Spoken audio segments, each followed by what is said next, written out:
Hello বন্ধুরা, আসসালামু আলাইকুম। চলে এলাম আবার নতুন একটি ভিডিও নিয়ে। আপনারা দেখতে পাচ্ছেন আমরা একটি প্রান্তিক খামারির বাড়িতে গিয়েছিলাম। আসলে এই প্রান্তিক খামারির বাড়িতে না গেলে বুঝতেই পারবেন না কিভাবে গরুগুলো লালন পালন করা হয়ে থাকে। একবারে রোহিঙ্গা ক্যাম্পের মতন অবস্থা, যা ইচ্ছা তাই। সর্বোচ্চ 3টা থেকে 4টা গরু রাখার মতন একটা স্পেস, কিন্তু এইখানে প্রায় 6 থেকে 7টা গরু রাখছে তারা। কিভাবে কত কষ্ট করে রাখছে। খাইছো আর এই গরুগুলা ছিল মিডিয়াম, 1,10,000 সর্বোচ্চ দাম এরকম।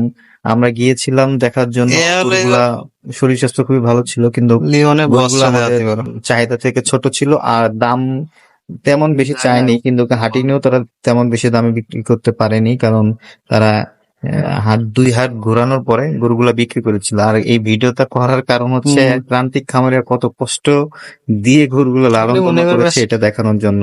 একবারে রোহিঙ্গা ক্যাম্পের যেরকম অবস্থা ঠিক ওরকম কোনো জায়গায় নেই।